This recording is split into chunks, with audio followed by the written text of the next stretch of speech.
ಖಂಡಿತವಾಗು. ರಣಕ್ಷೇತ್ರಕ್ಕೆ ಹೊರಟ ನಿನ್ನನ್ನ ತಡೆದು ನಿನ್ನ ಉತ್ಸಾಹವನ್ನ ಕುಗ್ಗಿಸುವುದಕ್ಕೆ ಮುಂದಾದ ಮೊದಲ ಶತ್ರು ನಾನು.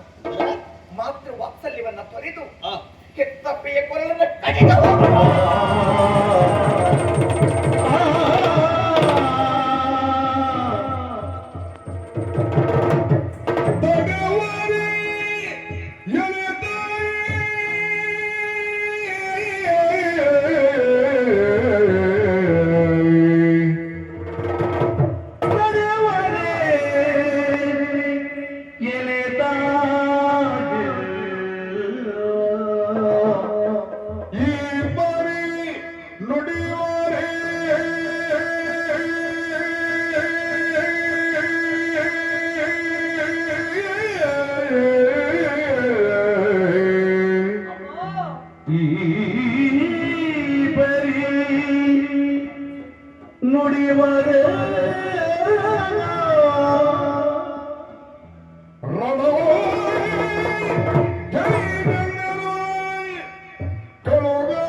ನಿರೀಕ್ಷೆಗೂ ಮೀರಿದ ಮಾತನಾಡುವುದಕ್ಕೆ ಮುಂದಾದವರು ನೀವು ತಾಯಿ.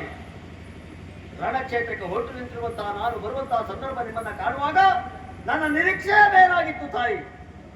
ರಣಕ್ಷೇತ್ರಕ್ಕೆ ಹೊರಟಂತ ನನ್ನನ್ನು ಹುರಿದುಂಬಿಸಿ ರಣಕ್ಷೇತ್ರಕ್ಕೆ ಕಳುಹಿಸ್ತೀರಿ ಎಂಬುದಾಗಿ ಭಾವಿಸಿದೆ. ಆದರೆ ನೀವಿಂದು ರಣಕ್ಷೇತ್ರದಲ್ಲಿ ನನ್ನನ್ನು ತಡೆಯುವ ಪ್ರಯತ್ನವನ್ನು ಮಾಡ್ತಾ ಇದ್ದೀರಿ ಅಮ್ಮ. ಇಲ್ಲ ತಾಯಿ, ರಣಕ್ಷೇತ್ರಕ್ಕೆ ಹೊರಟು ನಿಂತಿರುವಂತಹ ಈ ವೀರ ಅಭಿಮನ್ಯುವನ್ನು ತಡೆಯಲೋಸ್ಕರವಾಗಿ 10 ಜಟ್ಟಿಗಳು ಬಂದು ಕಬ್ಬಿಣದ ಸಂಕೋಲೆಯಿಂದ ಮುರಿಯಾಗಿ ಬಂಧಿಸಿದರೂ ಸಹ ಅದನ್ನು ಕುಡಿಗಟ್ಟಿ ಹೋಗುವಂತಹ ಯೋಗ್ಯತೆ ನಿಮ್ಮ ಮಗ ಅಭಿಮನ್ಯುವಿಗೆ ಉಂಟು.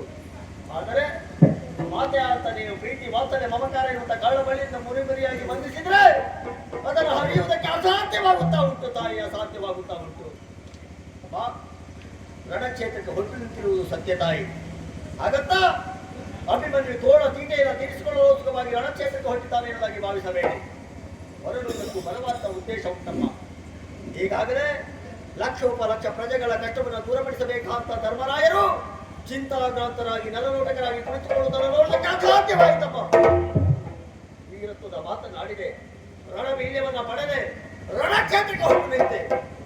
ಆದರೆ ಇಂದು ನೀವು ತಡೆಯುವ ಪ್ರಯತ್ನವನ್ನ ಮಾಡ್ತಾ ಇದ್ದೀರಿ ಅಮ್ಮ. ಸ್ವಾರ್ಥಿಯಾಗುತ್ತಾ ಇದ್ದೀರಿ ತಾಯಿ, ಸ್ವಾರ್ಥಿಯಾಗುತ್ತಾ ಇದ್ದೀರಿ. ನೋಡಿ ತಾಯಿ, ಈಗಾಗಲೇ ನಿಮ್ಮ ಹಾಗೆ ಪ್ರತಿಯೊಂದು ತಾಯಿಯಂದಿರು ಸ್ವಾರ್ಥಿಯಾಗಿದೆ ಹೌದು ಅಂತಾದ್ರೆ ಪಾಂಡವರ ಸೇನೆಯನ್ನು ತುಂಬಿ ತುಳುಕುವುದಕ್ಕೆ ಸಾಧ್ಯವಾಗುತ್ತಾ ಇರಲಿಲ್ಲ. ಎಲ್ಲವರು ಪಾಂಡವರಿಗಾಗಿ ಸಂತೋಷದಿಂದ ಕಳುಹಿಸಿಕೊಟ್ಟಿದ್ದಾರೆ ರಣಕ್ಷೇತ್ರಕ್ಕೆ. ಅಮ್ಮ, ನೀವಾದ್ರೂ ಸಾಮಾನ್ಯ ತಾಯಿ ಹೇಳಿ, ಸಾಮಾನ್ಯದವರಲ್ಲ.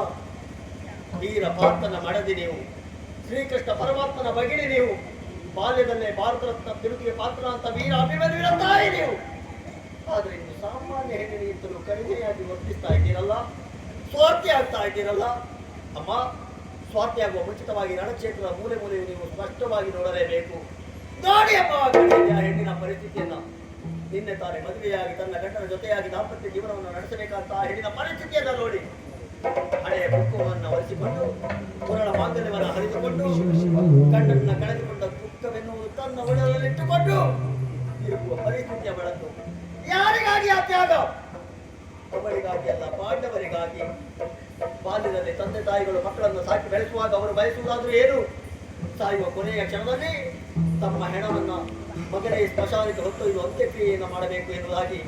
ಆದರೆ ಆ ತಂದೆ ತಾಯಿಗಳ ಪರಿಸ್ಥಿತಿಯನ್ನು ನೋಡಿ ತಾವೇ ಹಣದ ಮಗುವನ್ನ ಹೊತ್ತು ಸ್ಮಶಾನಕ್ಕೆ ಹೋಗುವ ಪರಿಸ್ಥಿತಿ.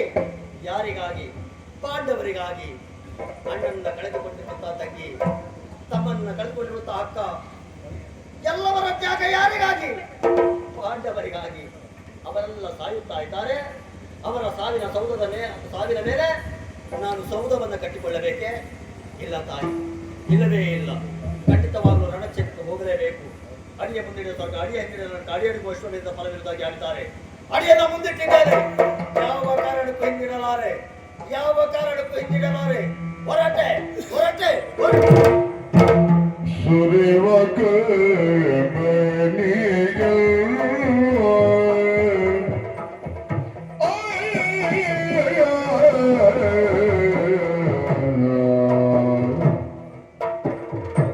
ಸುರಿವಕ